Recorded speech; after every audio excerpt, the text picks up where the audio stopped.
Buying a home is most likely the biggest purchase you'll ever make, and ignoring these red flags can be a very costly mistake. So in this video, I'm sharing 5 red flags to watch out for when buying a home and how to avoid buying a lemon. By the way, I'm Shae Green with Impact Realty Tampa Bay. If you're buying or selling in the Tampa Bay area and you're looking for a realtor, I would love to interview for the job.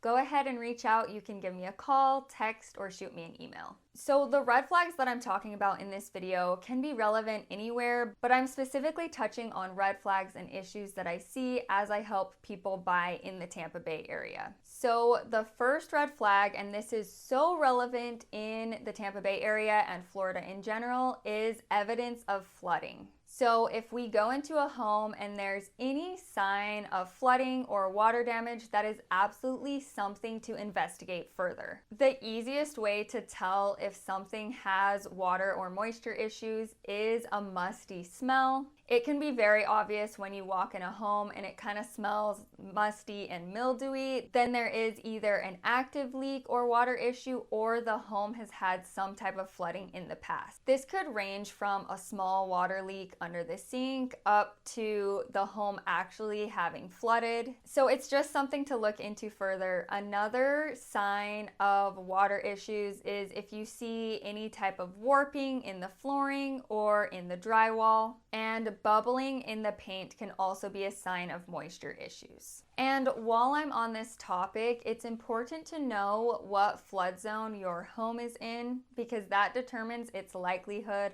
of flooding in the future. And typically during the home search process, you will be filtering properties by flood zone. So if you want to purchase a home in an area with a very low likelihood of flooding, then you'll typically be filtering and only looking at homes with an X flood zone designation.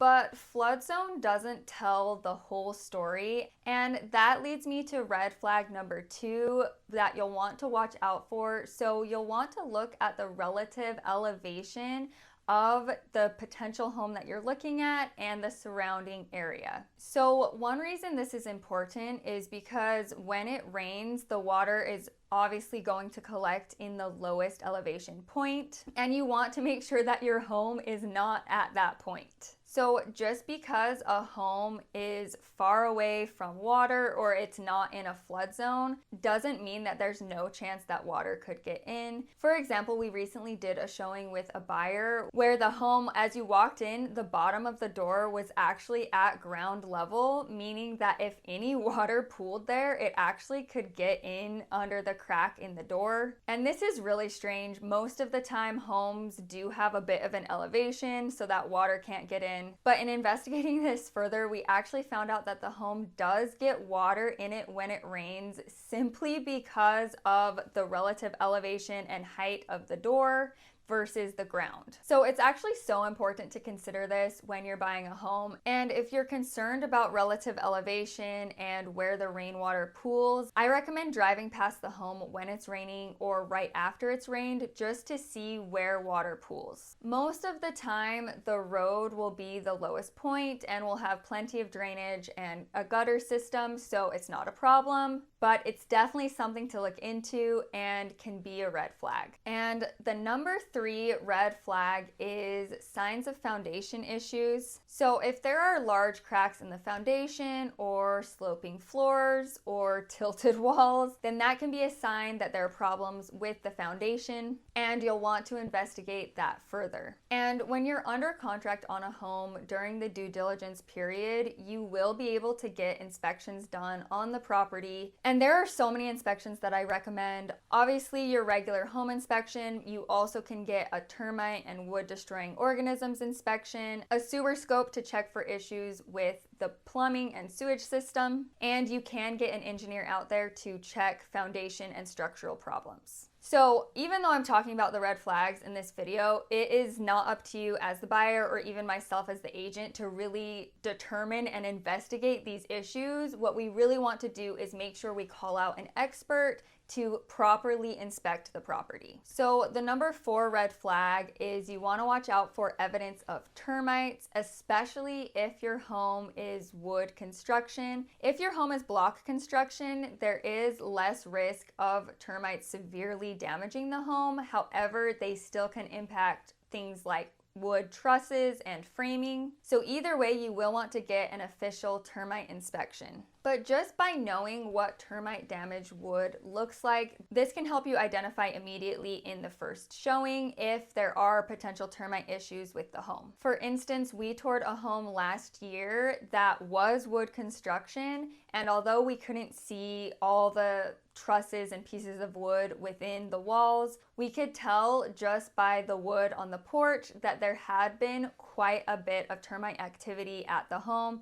And sure enough, once we got the termite inspection, it came up with a lot of termite damage throughout. So it's absolutely a red flag to watch out for. Okay, the last red flag I want to talk about is when the seller doesn't know the condition of the home. So when you're buying a home on the market, the seller will provide a seller disclosure sheet that they fill out, and they check boxes depending on the different issues that they've had. The seller is legally obligated to tell the truth in this paperwork, and so it kind of gives you peace of mind as the buyer, knowing that the seller is disclosing the issues on the property. However, in this form, there are check boxes for the seller to say that they don't know about the condition of different systems within the home. And this often happens if the home was never actually lived in by the seller. Maybe the home was flipped or owned by investors or passed down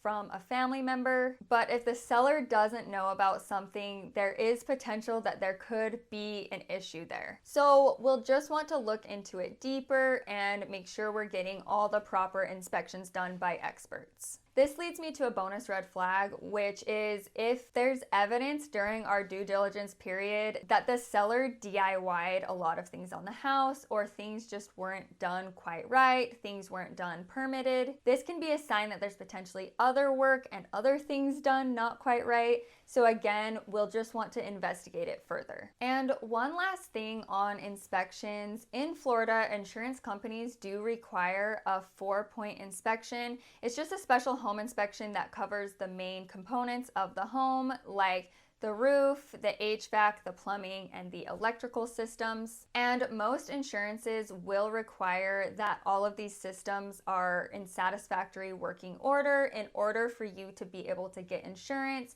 and to actually buy the home. And this is a good thing because this does give you a lot of negotiation power as a buyer, because if something's not quite right and it shows up on the 4-point inspection, then as your agent, I can go to the seller and negotiate on your behalf to get these items repaired or to get concessions. And these 4-point inspections can be pretty strict, but it gives you peace of mind that the main components on the home are in working order. There's another thing you can do to reduce your likelihood of buying a home with a lot of expensive maintenance items, and that's by getting a home warranty. I highly recommend negotiating for the sellers to pay for a home warranty for you. We just helped some first-time home buyers buy an amazing home in Dunedin, and we actually negotiated for a 2-year home warranty that the sellers paid.